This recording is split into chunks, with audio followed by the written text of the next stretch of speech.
दालनात बोललो होतो आम्ही. आता आझाद मैदानावर गेलो होतो. शक्तीपीठ मार्गाविषयक हजारो लोक आझाद मैदानावर विरोध म्हणून बसलेले आहेत आणि हा 12 जिल्ह्यातून जाणारा मार्ग याला एक विरोध शेतकऱ्यांचा विशेषतः, कारण बागायती जमीन सगळी या भागात भूसंपादनासाठी आणि तत्कालीन मुख्यमंत्री यांनी स्वतः कोल्हापूरला जाऊन हा मार्ग होणार नाही अशा प्रकारची घोषणा केली होती. नाही चांगले, आम्ही जाऊन आलो. आता फक्त कोल्हापूरचे ते 12 जिल्ह्याचे नाही.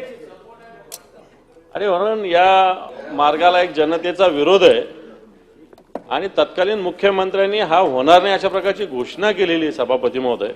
तरी याच्यात शासनाने भूमिका स्पष्ट करावी अशी माझी विनंती आहे की कारण जनतेचा एवढा विरोध असताना, पॅरलल रस्ते सगळे उपलब्ध असताना अशा पद्धतीनं एखादा रस्ते झाले पाहिजे, विकासासाठी आवश्यक आहे, मान्य मला, परंतु एक जनतेच्या भावना सुद्धा सरकार जपणार का हा माझा प्रश्न आहे. माननीय मुख्यमंत्री. सभापती महोदय, सन्माननीय विरोधी पक्षनेत्यांनी जो विषय मांडला, शासनाची भूमिका स्पष्ट आहे. शासनाला शक्तीपीठ महामार्ग करायचा आहे, मात्र त्याच वेळी तो लादायचा नाहीये. मागच्या मुख्यमंत्र्यांनी आणि आताच्या उपमुख्यमंत्र्यांनी सांगितलं होतं की आम्ही हा लादणार नाहीये.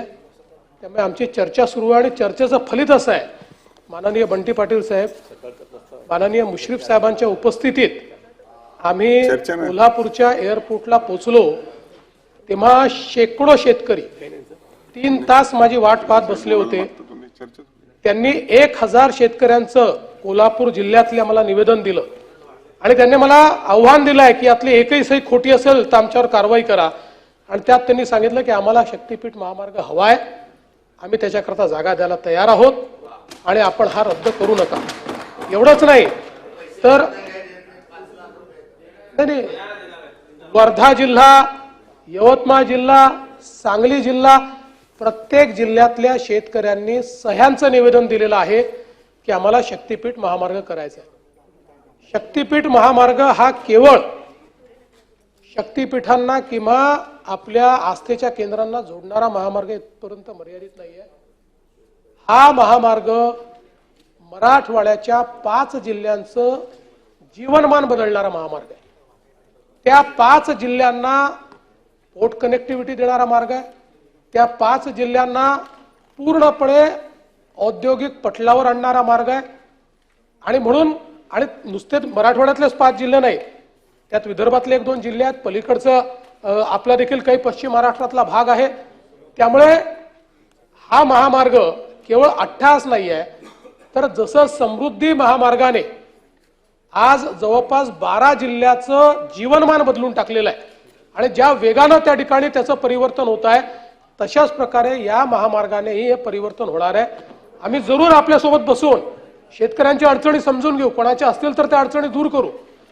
पण माझी देखील आपल्याला विनंती आहे की या सर्व जिल्ह्यांच्या विकासाकरता आज मला सांगा की कोल्हापूरवरनं पाऊण तासात मोपा एअरपोर्टला जाता येईल, तासभरात जाता येईल. याने जे काही आपलं कॉमर्स आणि बिझनेस आहे याच्यात फरक नाही पडणार, परिवर्तन नाही होणार त्याच्यातनं. त्यामुळे हा महामार्ग काही आमचा अट्टहास नाही आहे, महाराष्ट्राच्या विकासाकरता अत्यंत महत्वाचा असा महामार्ग आहे. आणि आता शेतकरी हे मैदानात उतरले आहेत. आज जसा मोर्चा झाला याच्यात तिप्पट मोठा मेळावा.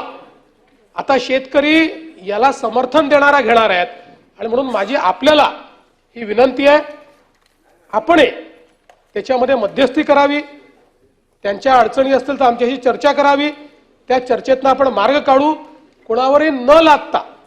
आपल्याला कल्पना असेल की ज्यावेळेस समृद्धी महामार्ग झाला त्यावेळेस अशाच लोकांच्या विविध संकल्पना होत्या, पण ज्या गावामध्ये त्या ठिकाणी सभा झाली त्या गावांनी अख्खं गाव त्यांनी कन्सेंट अवॉर्डने सगळ्या जमिनी दिल्या. कारण सुरुवातीच्या काळात शेतकऱ्यांना असं वाटतं आम्हाला पैसे मिळतील की नाही, किती मिळतील, कमी मिळतील का, पण एकदा त्यांच्या लक्षात आलं की आपल्याला योग्य भाव मिळतो आहे, म्हणजे त्यांची जमीन जाते त्याच्या 4-5 भाव आपण देतो आणि त्याला फायदा असा होतो की पैसेही मिळतात, ते बिन याचे पैसे मिळतात, टॅक्सचे पैसे मिळतात आणि त्याच्यात तो त्यापेक्षा जास्त जमीन देखील घेऊ शकतो. आणि म्हणून हा आपला सगळा खटाटोप आहे. तर आपण देखील याच्यामध्ये मदत करावी अशा प्रकारची विनंती आहे.